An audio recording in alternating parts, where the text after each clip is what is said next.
I just open the book, and the first thing is it says that Han finished his presentation, and I just imagine he's got this slideshow ready to go. Little PowerPoint. Yeah. Yeah. He's got his little USB stick that he's plugging in. Can I borrow your computer for a moment? Do you have a projector? What if he just hand drew all of it and he's passing around illustrations? It's like, oh damn, I didn't come prepared. He's just got it all smudged on napkins. Hello there. You found the Lost Holocron, an ancient artifact of lore and legends from a galaxy far, far away. Each transmission of the Lost Holocron will be joined in an episodic discussion of media from the Star Wars universe. We will be your guides, Tim, the Pirate Bay. No, Bad Mara. I'm Kyle. We got Scott, Share Bear. Scare Bear. It's Scare Bear. Fair enough. And Frostwire Stewart. Frostwire. Cool. We'll be covering material up to and including Chapter 22 of Heir to the Empire. Scott, what happened so far? So far, all right. Luke Skywalker and Leia Organa Solo are evading Imperial capture by the unknown leader of the Imperial remnants, Grand Admiral Thrawn. Thrawn uses the ysalamiri to void the Force so that he may negotiate the continued alliance of Dark Jedi clone Joruus C'Baoth, who has called to Luke to meet on Jormark through the Force. Leia has taken shelter with Chewbacca on Kashyyyk, while Luke, desiring help rebuild the Jedi Order, follows the mysterious beckon. Meanwhile, Han Solo and Lando Calrissian find a point of contact with Smuggling Lord Talon Karrde's organization, hoping to extend legitimate business relationships, fulfilling the logistical needs of the New Republic. Luke was ambushed by Imperials on his way to Jormark, narrowly escapes, but is eventually captured by Independent Talon Karrde in deep space, after being disarmed both technologically and metaphysically. He awakens a week later to find himself still firmly in Karrde's grasp, while Karrde deliberates his fate, and his lieutenant, Mara Jade, seethes over the pain Luke has seemingly caused her in a veiled past. With Solo and Calrissian inbound and Skywalker detained, Karrde and Jade make temporary arrangements to keep the New Republic representatives unaware of each other. Luke is trying to take advantage of the impromptu situation to mount his escape. And Stuart, what happened in Chapter 22? So, Han's pitch to join the New Republic fails to win over Karrde, who values independence and thus the appearance of neutrality overall. So when Han offers a covert arrangement, Karrde warns not to underestimate the reach of Imperial intelligence, which strikes a sore spot and reminds Han to ask for an adept slicer, whom Karrde graciously agrees to introduce over dinner. During their meal and shortly after introductions, Karrde has to excuse himself to tend to an emergency. The Grand Admiral is announcing that he himself will be making a courtesy call. Mara is impatient to propitiate Thrawn by handing over the people she sees as impediments, but, among other considerations, being the gracious host that he is, Karrde views Solo and Calrissian as his guests and thus entitled to his protection. He orders her to prepare for Thrawn's arrival and obfuscate any indications of non-neutrality. Unknowing of the developing predicament, Luke escapes from the storehouse with R2-D2 they were being held in and head for his X-Wing. When it is not where they expect it to be, they commandeer one of Karrde's fighters to facilitate their escape. Jade witnesses the unauthorized flight and deduces that Skywalker has escaped. Chiding herself over her failures to exact her vendetta, she now is in unhindered pursuit of him. Okay, so last chapter we were brainstorming what Mara Jade's whole deal could be. And one thing I want to point out in this one is that Lando recognizes her from somewhere. Oh, Yes. does he? Yes, at the dinner table. Yes. And Lando was the only one of the crew who we know was undercover in Jabba's palace for longer than the others. True. Right. Does Yeah. Lando recognize her as well? Yep. Yeah, Lando. He says Lando she seems says- familiar. Yep. So maybe she was also That's true. He undercover was there prior at the to time. their arrival, yeah. Yeah. So I just wanted to start by pointing that out. Yeah. Yeah, no, that's a good point. Yeah, and I was wondering as well, it's like, if she was there, was she just really that well hidden, or did any of them see her? And then at this point, would Han or anybody recognize her? But yeah, now we find out that Lando had seen her. Yeah. Yeah, I thought that was pretty cool. Yeah. Absolutely. Yeah. So we're getting a bit more of the picture here. Yeah. I mean, certainly it's all pointing to the same place, but it doesn't feel like particularly new bits of information. It's just confirming suspicions, rather. Mm-hmm. Yeah. Corroboration for all that. Yeah. So we jumped between a lot of people this chapter. Yeah, I didn't like that. Oh, yeah, why not? I feel like it then you start to like question where a chapter is supposed to end and where the author is making these arbitrary decisions to cut. That it feels very very hand of the author. That at the very end of the chapter you have this kind of cliffhanger that seems quite arbitrage because we've just been jumping through a whole point of different points of view. Mm-hmm. And so that, like, why not cut it off between those people? And it starts to feel a little bit unnatural to me about the pacing of the story. Yeah. How would you have done it differently, out of curiosity? I'm not actually sure. I feel like if we were to keep all the parts the same, I would have actually rearranged it in a different chronological order. Mm. So at first I would have had I don't know if I would have had Luke's escape first, but certainly the first part with Han and Lando failing their pitch, going to dinner, then Karrde has this, oh no, something is drawing my attention away. We jump to Luke, who has just escaped, and have that kind of tension of thinking that, like, oh, Luke's the one that's going to be calling Karrde's attention. He needs to see this. But then in Luke's perspective, we see that the base is on alert. He thinks it's for him, and then realizes that he's not the target of this vigilance. And then we jump back to maybe Mara, who is saying, like, okay, well, I've gotten this quest from Karrde. I've fulfilled these things, and I see this spaceship's taken off. Okay, I'm going to go at this by myself. And then you've got this mystery of, like, oh, well, what is the real thing? And then you jump back to Karrde's point of view, and with a bit of, like, turn of phrase to say, 10 minutes earlier or whatnot, to say, okay, Karrde is being drawn away. He thinks that what I liked was that he thought that he was going to talk to Pelion, but then he sees Thrawn. And I feel like that was a bit of psychological warfare between Thrawn and him. So he was expecting the human and then got the chiss. And I was like, ooh, that was well played. Yeah. But if I was to cut it up, I would probably go between one chapter would be Han's perspective, Luke's perspective, and then another chapter that's Mara's perspective and Karrde's perspective. I just feel like keeping it separated by the factions it feels less hand of the author and more like flow of the story. And then that kind of time skipping as well. If you go back 10 minutes, doesn't feel like the. I know I complained before about the episodes of TV shows that start out in this very dire position and then says 24 hours earlier, and like 24 hours earlier the story wasn't interesting. That's why we have to start here with all the characters running away from something. One thing I do like about this order, though, is that it piles situations on top of each other. Like, at first you start with, oh no, Luke has to get out, and then now Lando and Han are here. Are they going to notice them? And then you have the situation with Karrde and Mara trying to, like, hide any sign of Luke being there from first Lando and Han, and then the Imperials come in and they have to hide Luke even further. So then you get that tension of, are they going to discover Luke? And you're worried about both Luke. You're worried about literally everyone when Thrawn shows up, actually. Yeah. So I like how it throws a wrench into everything, and I think it makes things a bit more tense when Luke has escaped, because we know everyone there looking for him.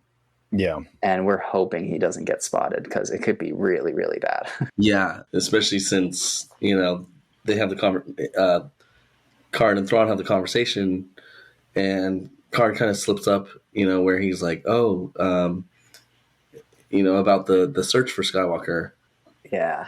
That was like Karrde was like cursing himself under his breath or whatever. It's like I thought that was kind of interesting. It's like, oh, he, Yeah. Yeah, And, exactly. Yeah. But and then after that point, if Thrawn had discovered that Skywalker was actually there, Karrde would have been in big trouble.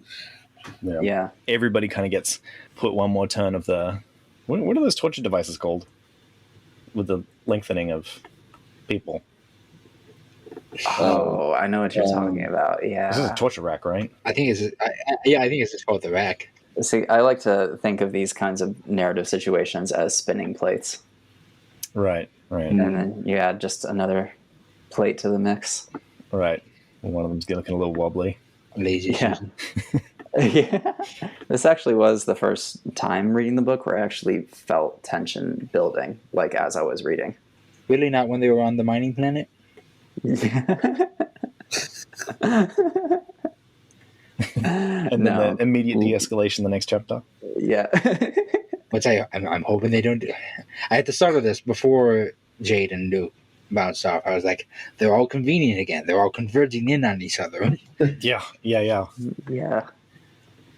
And then they move away. Do we think Timothy Zahn has a habit of trying to keep things for like the final moment and like maybe holding his hand too much? I felt that in the last chapter of like, why doesn't Luke know about his prosthetic hand? Yeah. But I can't say I've had that feeling for many of the other chapters. I feel like Timothy Zahn is us. You can cut that if you want. I'm sorry. It's accurate though. It kind of is. It's not working on me, but it's accurate. I'm very excited for when we get back to Luke and Mara Jade, because I know what's going to happen. I know Luke's going to be in space and he's going to be like, I'm away from that planet. I'm going to have my force powers. I'm going to have the advantage here. And then Mara Jade's going to come up on him and surprise, he has force powers too. Gotcha. Oh my God. Oh no. Yeah. Because if it was any other way, it wouldn't. He has such a head start on her. Yeah. Yeah, I guess so. Because she doesn't see him as like, he escaped, gets in a plane, goes. She sees him and is like, I don't think there's any shipments today. Wait a minute, I'm gonna go check his cell. He's not here. Damn it! Now I have to go to the space ship. Yeah. Yeah, because my immediate thought was that without the Force, Luke is an unfamiliar fighter. She is familiar with those fighters. She is going to destroy him over the forest. But you make a good point. He's got a head start, and as soon as he gets anywhere like upper atmosphere, his Force powers are going to come back, and then all of a sudden, that plot armor just tightens around him. Yeah.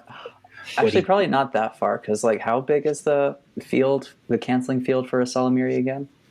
What was it, like 30 feet? For a single one, but it says that they make bubbles of kilometers when they get together. Yeah, there's like a whole forest full of them. Oh, right. There is a forest, yeah. And the trees that are apparently metal. I know, right? What was that all about? That's weird. No, that's cool. Metallic deposits. Literally, Luke knows that on his ship right now. Yeah. They're all tucked under the seat. How do the lizards grow into a metal tree? It's not a metallic tree, but like it's got metallic deposits in it. It's rich in. Well, there's like a deep sea snail that has like high amounts of like iron in its shell. So that could be maybe something to do with the trees as well. Oh, is it like the ironwood trees from Kung Fu Panda? Ooh. See, I thought of the Charlie Brown Christmas thing where they go look at the trees and some of them are straight metal. Or the tree of pain from Hyperion. Oh, I'm guessing it's a lot like the enamel of our teeth. Like the enamel of the human teeth is actually really, really strong, right? Mm-hmm. And it's just that kind of biological process that like there's a weaving of the bark and it's just depositing these like little metal deposits throughout that thing that just makes it really kind of, I don't know, interferes with the... Be sure to brush and floss, everyone. Keep them teeth strong. Yeah. Has anybody read The Magician by Raymond Feist? No. So part of this huge series is like there's two planes of existence, right? And on the one plane of existence, there is like no metal there, and so all of their weaponry, all of their stuff is made from wood, like really hard wood, right? But all their swords and spears and the edges are held by wooden weapons, and they invade the plane of another existence because they have metal deposits, so that they can make a better tech for their army. Nice. And that's what I was imagining when they said like, "Oh, these trees are highly metallic," and I was like, "They're going to get invaded by these people, these planeswalkers from the magician." That's true. They could cross over from their plane of existence into Star Wars plane of existence. Yeah, because I mean, like you wouldn't have to change any of your like smithing habits or anything. You just take all your woodwork and transfer it to these metallic trees. You'll have to let them know, Stuart. They could really use it. You know what I really admire? What? Karrde's readiness for any dinner guest that comes his way. Yeah. So many people are just calling him and being like, "Hey, guess what? I'm coming over for dinner." It's just like, "All right, I'll get it ready." Yeah. Yeah, no. His one meal of the day, apparently, according to Han, Right. which just sounds absolutely brutal. Mm. Yeah, I can't imagine being a smuggler. Yeah, but if you're like a smuggler on the run all the time, not that he is anymore. He's established it pretty well. Pretty good gig for himself now. But back when he was still an underling, or whatever, on the run all the time, he's got to probably train himself to just eat what he can. And God, I would not survive. I imagine if you're you spend a lot of time in hyperspace, though, right? That it takes sometimes like these day-long trips in hyperspace. Yeah, that's true. That you got time there to sit back and plan out your meals and go to the mess hall and cook something up real well. Yeah, that's fair. And then once you got your loading and unloading and stuff, that's when it gets hectic. Yeah. Speaking of that, I just got to the part of the Death's End, Stuart. Oh yeah, where they were like court-martialing the crew of Bronze Age. Oh yeah, and they were like, "So what'd you do with the dead crew members?" And they're like, "Well, we had to break them down and eat them, basically." And yeah, that was brutal. That was hard, but I mean, efficient, smart, but I mean, they knew that they didn't have any have the resources to survive the space flight because they didn't have hibernation on their on their thing, and if they were trying to get to other stars, that they needed more food. Right. Yeah. Do what you got to do. Yep. Yeah. I feel like this is an aside because this is not a book that we're talking about, but I feel like Earth was very unforgiving for the point of view of what happened in deep space. Mm-hmm. And like they went through the trauma of trying to fight the droplet, or not even fight the droplet, but escape from the droplet. And then they have to escape the entire solar system. And then Earth was like, "No, we're going to hold you to different moral standards." It's like bringing people from 300 years ago back to today and say like, maybe we should end this conversation right here. Hey Kyle, what happened in the jungle between Krauser and Leon? Oh, okay. Well, what happened was, you actually want to know? I'll tell you what happened in the jungle. Some other time. What happened is that what's infected Krauser isn't even Las Plagas. It's a different disease that they were fighting in the jungle. What? There's multiple diseases. Dang. Honestly, that makes sense.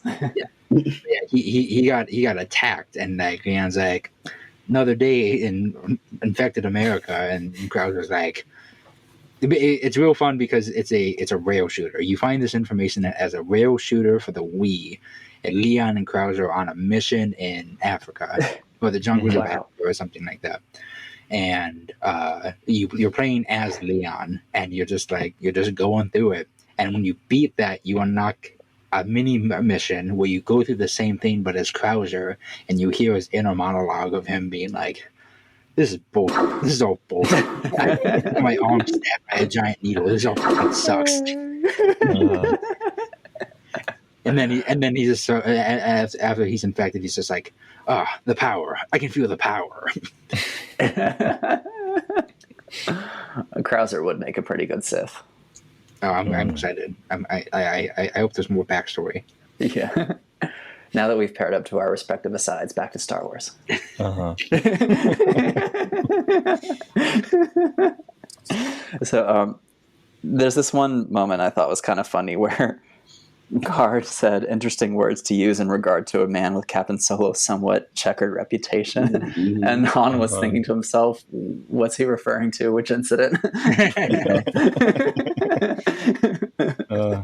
Yeah, I feel like Han's checkered past is always something referred to, but never actually discussed. Like, what was supposed to be so checkered about the... what was the story that they told him about? That they... The Zygerian slavers. The slavers? Yeah. They went up to a slave ship and basically pretended they were Imperials. I think they used an Imperial code too. Yeah. And told them, we have a strike team, like, evacuate the ship now. And the pirates fled. Yeah. Or they were saying they were going to board them or something. How is that a bad story, though? I guess he just didn't want to share it. Yeah. Because it seems pretty heroic, but he probably wants to keep up, like, a tough air. And that makes him seem like a bit of a softie. Yeah. Yeah. You know what line I couldn't believe in that story was they said, "Oh, you know how Chewie is about slavers?" And I was like, "Yes, he was a slave. Do you guys not care about slavery?" Honestly, I don't think they do in Star Wars. Yeah, it's like anybody being dramatic about. It seems to be accepted. Yeah. Yeah. It's kind of crazy. It's messed up. I mean, with the way that people treat droids and Wookiees and even in the Outer Rim, slavery was where Anakin came from was all rife. And that's true. Yeah. So, what do you guys think of the Slicer Ghent? Do you think he's going to stick around? I don't know. He's been mentioned before, but yeah, because Ghent and I was expecting the Slicer to be Chin because he's been mentioned more often. Yeah. With his fruffly hair. And wasn't he also the one that stunned Luke in the back? No, it was Karrde. I thought that was Karrde or Jade. No. In the previous chapter when they were talking in the conversation circles, the conversation pits. Oh. The Han said, not Han. Karrde said that you would. There's no way that somebody so jittery would be able to sneak up behind you. If it wasn't for the lizards on the ship. Oh, right. Yes. Oh. Yeah. So I'm surprised. I thought this was our first introduction to him, though. Ghent? Yeah, it's the first introduction to Ghent. But we're talking about Chin. Yeah, that's why I was expecting Chin, because Chin was mentioned in the first chapter that we got of Mara and Jade at dinner. They went to help collect these ysalamiri with Peleon. And... yeah, just he's been mentioned more times, so I was expecting him to be the Slicer, but it's Ghent. Yeah. So I wonder what Chin's doing at this time. I mean, he's at dinner with them. Yeah. So I hope he's having a good meal. I do also like the detail of Han asking about a Slicer that can like get into New Republic systems, and then Karrde's like, "Oh, something's happening." Do tell me more. Immediate business opportunity or immediate prying. Yeah. That detail alone is worth 500 credits. Yeah. Right. I am a little disappointed we didn't get a suave-off though between Lando and Karrde. Yeah, we've been hyping up this suave-off. I know, 4 or 5 chapters now, and then Thrawn just has to show up. Yeah, Thrawn. He ruined the dinner party. Yeah. Although it seems like Lando wasn't particularly interested in that though, so I feel like Lando is secure in his suave personality that he doesn't need to show up other people. This is true. That wouldn't be very Lando to start to start comparing. Yeah. Toxic suave. Yeah. Personality. He is very healthy suave. Yes. Yeah, we should all aspire to that healthy level of suave. Yeah. the Han is the curmudgeon of the group, though. He's doesn't want to tell stories. He is unhappy that his business doesn't go very well. Yeah, he got shot down. Yeah. Only one not having a good time. Actually, no, Mara's there, so, Right, so. they should talk to each other. They'd probably get along quite well in this moment. Mara's probably fuming. She just hates She just hates life. Sitting there angrily slicing her meat or whatever.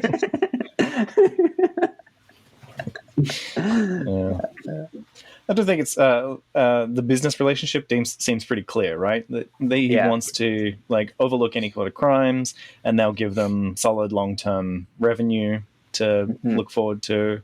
They do all the protection, all the regulation.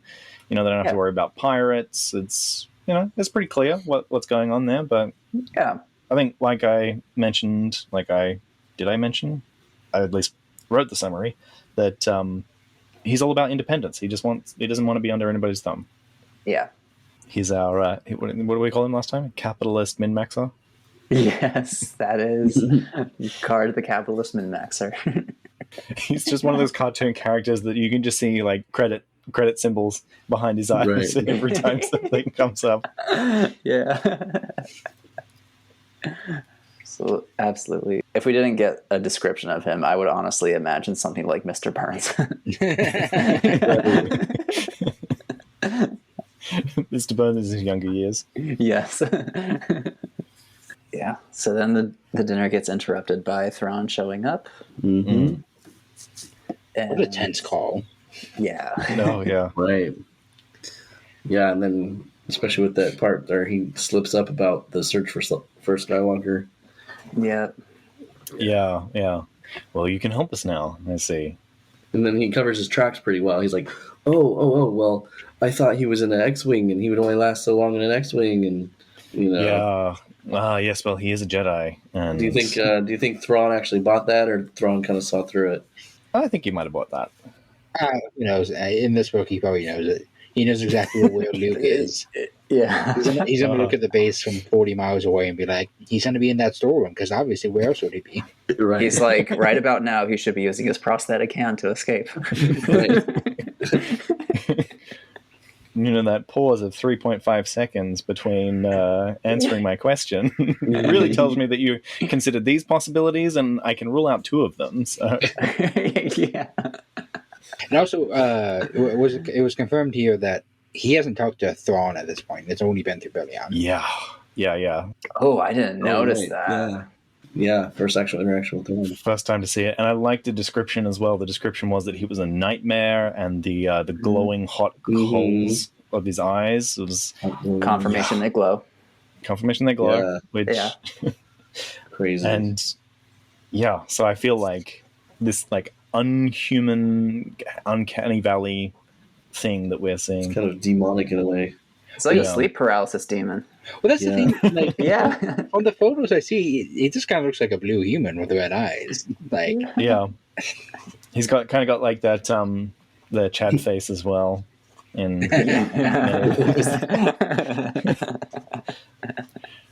doesn't look particularly unhumanly or human parallel in a lot of his depictions. So. Which almost makes him even more terrifying. He kind of does in this cover that I have. Mm-hmm. It gives me a bit of a Nightcrawler vibe, actually. Oh, yeah. Yeah. But, all the proportions are pretty much human, right? So, because if you just made a black and white version of that. Yeah, but his face angles are so angry and threatening. You know what? I assumed that some of his face was cut off there, but that's a pretty angular head for me. Yeah. I guess so. But it's crazy that he's like, oh, I've never talked to him before, but he calls, he's demanding capital ships, and he's like, well, we're going to talk about it right now because I'm outside. And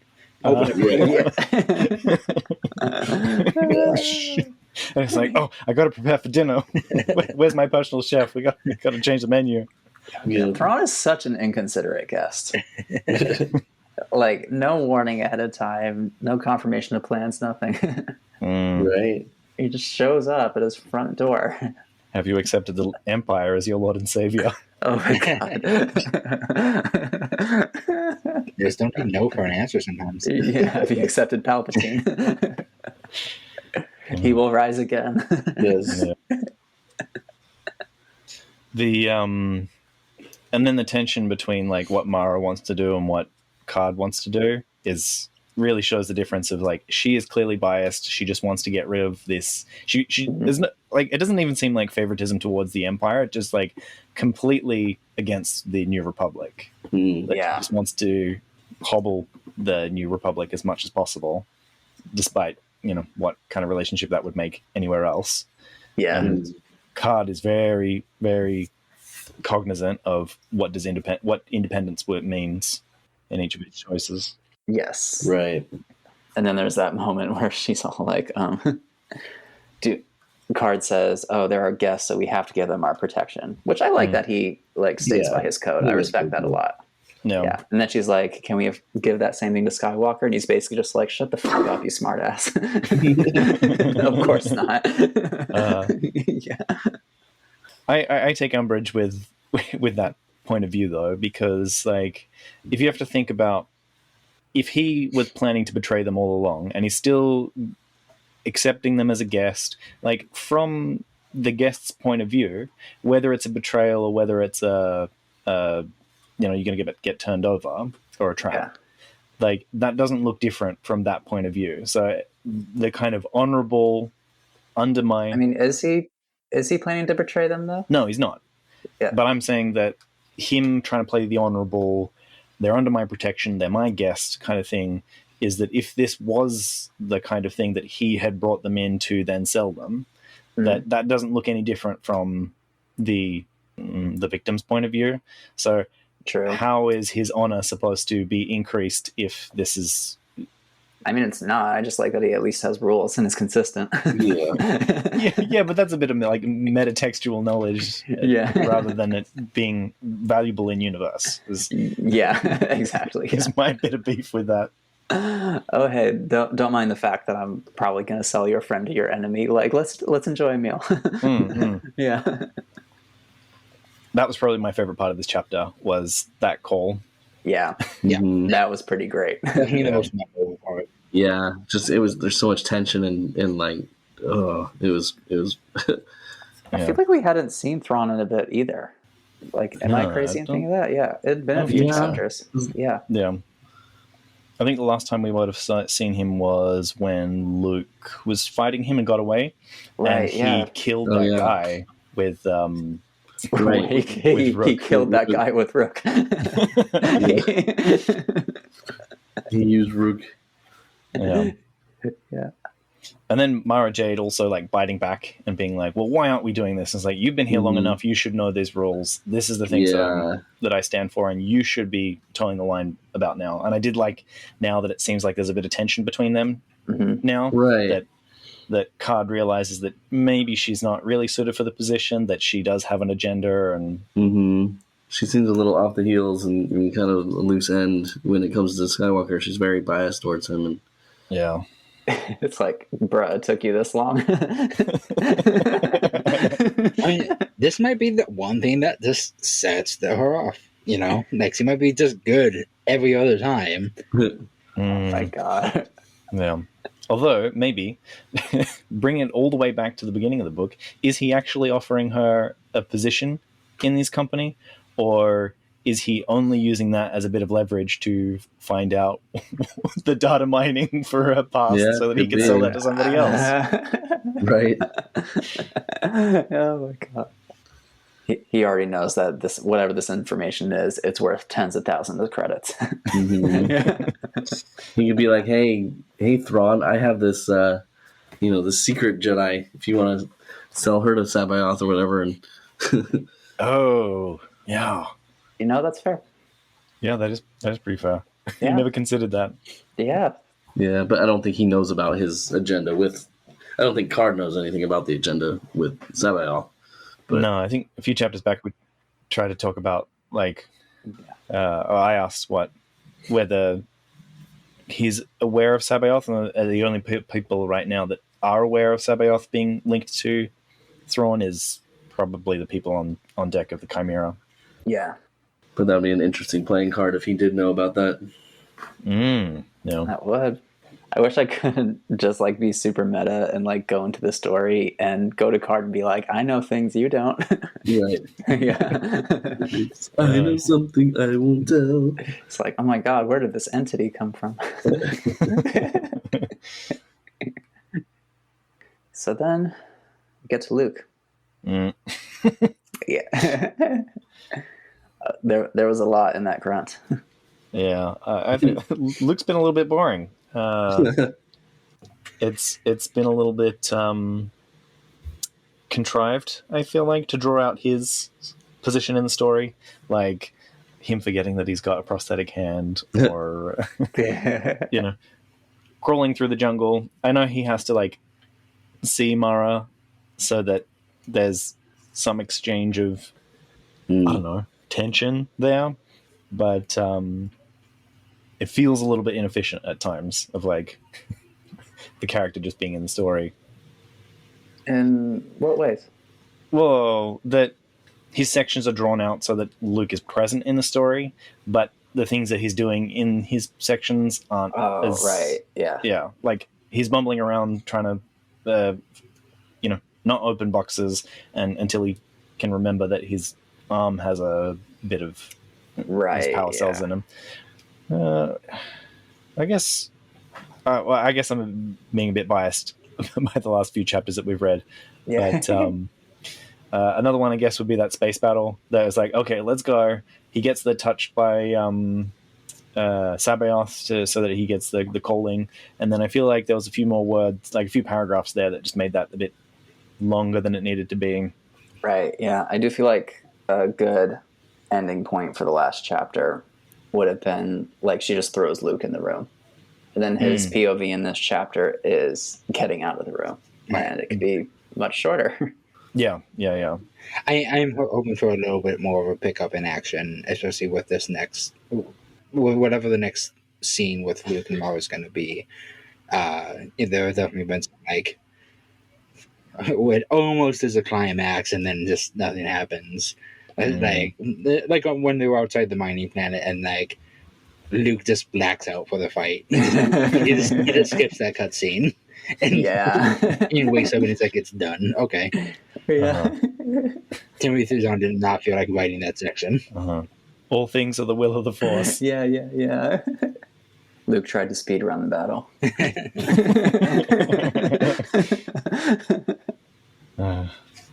Yeah. I do love a good sneaking around an enemy base section, though. Yeah. Yeah. It's a fun section to play in a video game, but what did you get out of this this section with Luke sneaking through the forest? I was mainly tickled by the description of him trying to camouflage R2. Yeah. But I do like getting a view of the compound and some of the surrounding planet through him as well, like a more detailed view, like finding out about the metal trees, seeing what kind of ships they have, and things like that. Yeah, so it's a nice way to just explore. Yeah, and I like that it came after we know Thrawn is there, because it makes me wonder, is like the shuttle going to see him at any point, or is he going to spot the shuttle? It's like that. Yeah, I guess I'm discounting that function of the story. Sequencing, Stuart, sequencing. And if we resequenced it in the way that I described earlier, that they wouldn't have that tension of is he going to be seen by Thrawn? Like, yeah. There's this quote by Hitchcock that I'm going to paraphrase really badly, but he do it. He basically said, if people are eating dinner and a bomb goes off under the table, that's surprise. If people are eating dinner and you show the viewer there's a bomb under the table, that's tension. Yeah. Because my hobby is writing, and I've seen that quote come out many times. It really bugs me. Oh, does it? Because I feel like people, it seems like a cliche in a way to, like, people use it as a way to contrive tension rather than, because I guess what's missing from that quote is the context of, like, there's terrorism happening in the city or something like that. Something that gives context to that being a credible threat. Well, yeah, totally. Yeah. I mean, it's an off-the-cuff example he gave. Yeah. So he can't like set up an entire story, and I believe it was an interview or whatever. Right. But seeing it in like amateur writer circles as like some contrivance. Yeah, no, I see exactly what you're saying, because if that's like all they get from it, then like of course that's going to lead to exactly what you're describing. Yeah. Yeah, that tends to happen quite often with storytelling advice. I feel like people hyper-focus so much on what is said that they forget the context around it. Yeah. I feel like they end up approaching things like a formula and being like, oh, it fits the formula, therefore it is good. Yeah. My characters like when have people saved talk about the the rule cat. of thirds when taking a photo or something. Oh my like God, that. yeah. Or the 3-act structure, which will forever drive me insane. We can get into that another time. Yeah. Yeah. But no, you're right. But there still is, I think, some storytelling wisdom in that. Yeah. Which is that if you introduce the viewer to the sources of tension, it can really escalate things in your story. Yeah, and I feel like this is probably a good example of that, of like, the bomb is under the table, or the bomb is coming in a shuttle. Yes, yeah. And the shuttle is approaching the compound. The shuttle is approaching the compound, and that the torture rack is being wound up tightly on everybody, not just like, yeah. Although, that being said, it would have been kind of neat to see him like notice the shuttle and kind of have to get out without being seen by it instead of just finding a ship. Yeah, because I guess what stops him from, well, I guess he doesn't want to be noticed by Karrde's radar, so he's going to be flying away from the compound over the canopies until he thinks that it's safe out of range, that they can't launch a ship in time to intercept him. So that's why he's not going to be immediately taking off straight up, because it is an unauthorized flight that did get seen by Mara. Well, I'm saying more the shuttle, if the shuttle had arrived by the time he was around the hangar area. Oh, yeah. Yeah, I think that would have been pretty intense. But we'll see what the next chapter holds. I could feel differently. Yeah. Yeah. But yeah, Mara noticed him. Yeah. And she hated the universe. Yeah. She hated noticing him. Yeah. Which, if she, well, by this point, we're talking that she is force sensitive. That like, she hates the universe. Does she hate the Force? Is she a Kreia? Does she understand the Force? Does she care?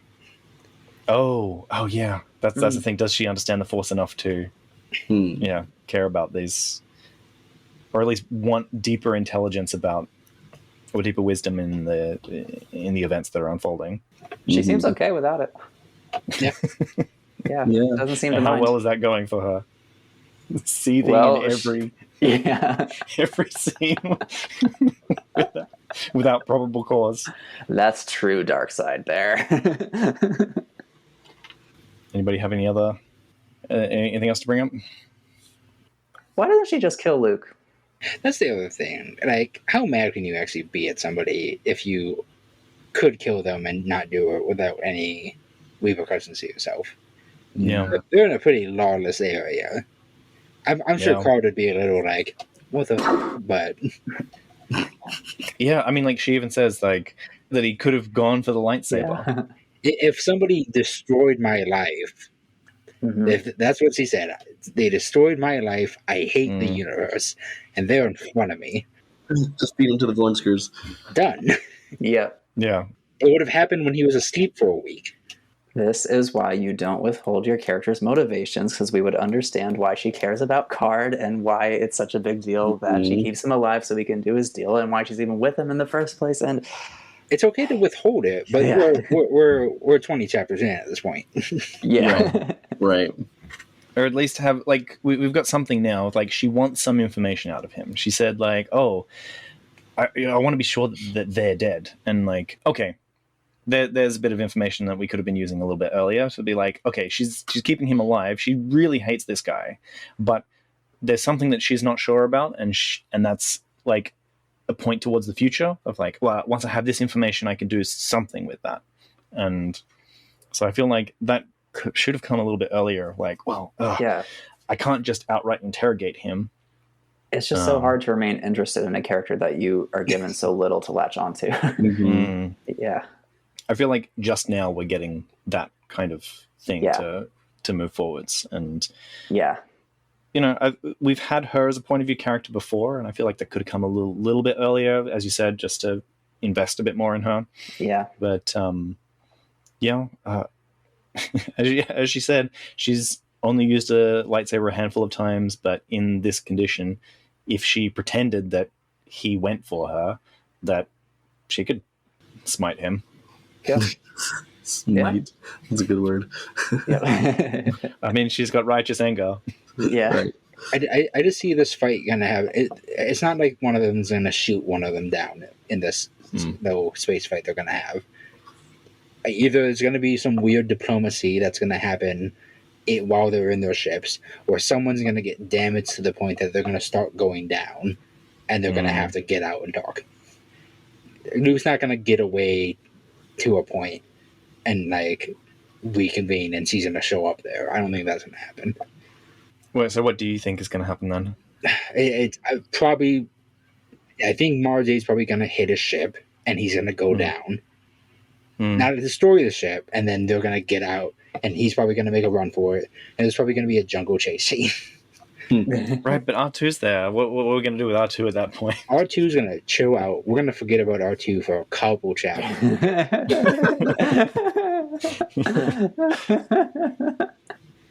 Or maybe Luke's gonna just boss it, and he's gonna pick up R2 with one arm, and he's gonna run through the forest with him. Right. They're gonna find the one section in the forest that there aren't any of those ysalamiri, and he's gonna get his force strength back just to pick him up. Right.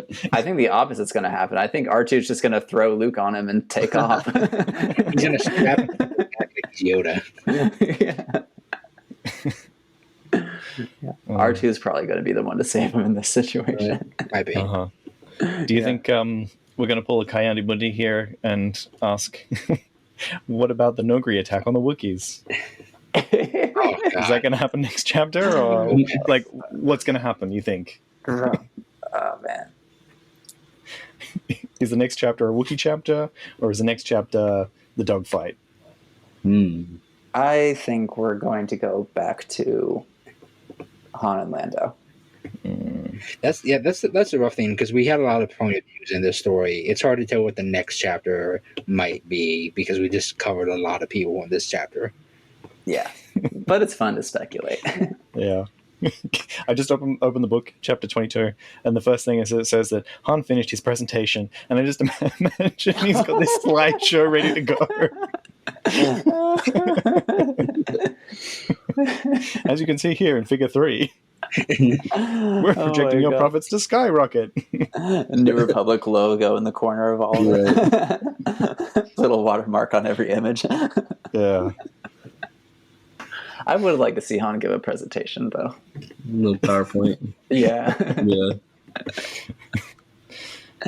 They don't have a droid with them. They don't have like a BD1 unit or something that is just having a little holo projector. So he's got his little USB stick that he's plugging in. Can I borrow your computer for a moment? Do you have a projector? Yeah. What if he just hand drew all of it and he's passing around illustrations? It's like, oh damn, I didn't come prepared. He's just got it all smudged on napkins. Sorry, I'm hands here today. As you can see on figure 3 on napkin 4. Yes. Anyone else have any thoughts? I enjoyed this one. Yeah, I'm looking forward to our next one. Yeah. I did like the tension of this one, how the suspense that it built. Yeah. Yeah. Always down for some escalation. Yeah. And who knows, next chapter is going to take us somewhere completely different. Yeah. Take us back to Coruscant or something. We haven't seen them in a bit. What have you guys been wondering? Back to Tatooine for some reason. Admiral Akbar. Admiral Akbar. Akbar. Akbar making breakfast. Yeah. Mhm. I would love to see a day in the life of Admiral Akbar, though. I imagine it'd be so much stress, but a hell of a lot of paperwork. So many little squidlings. Mhm. What if he just erupts at every single inconvenience, no matter how small, Uh-huh. throughout his day? Admiral Akbar has anger issues. It's a trap. The end of the chapter is him seeing a therapist about it. Oh, we get I only just heard about this recently because I was watching something, but it's is The Sopranos. I've never seen it, but it's I haven't either. what they told me about it was that it tells the story from a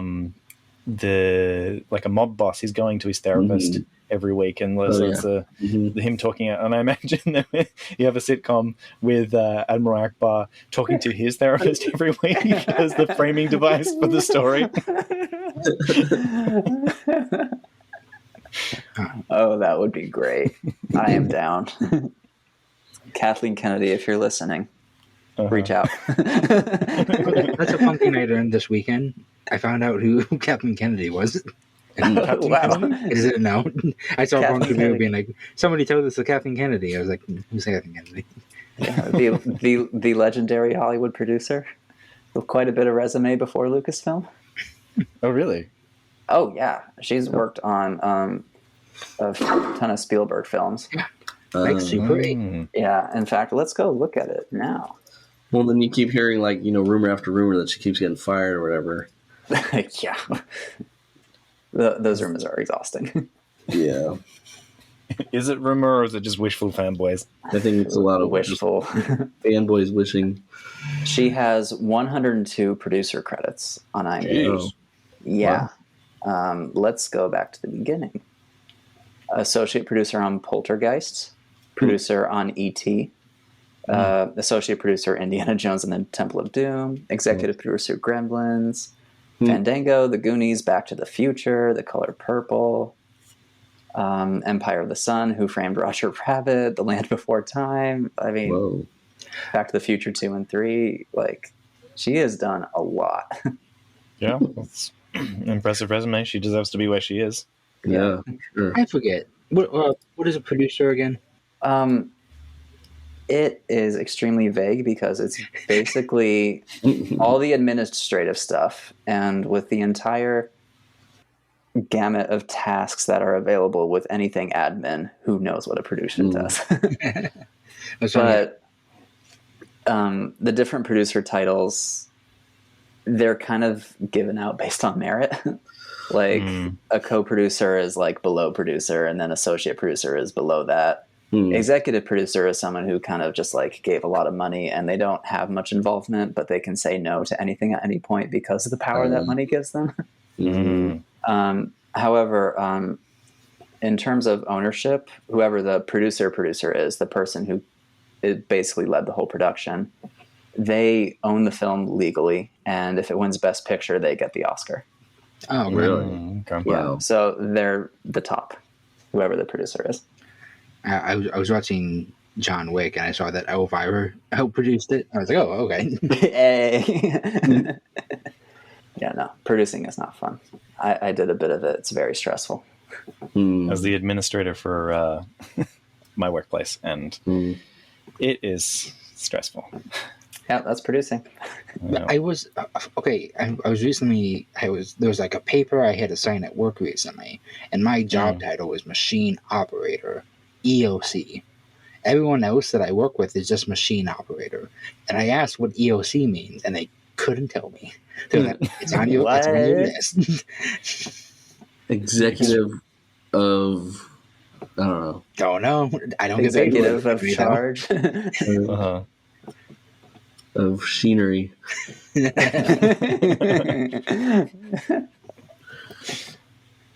Isn't Lando's title the administrator of Cloud City in Empire Strikes Back? Something like that.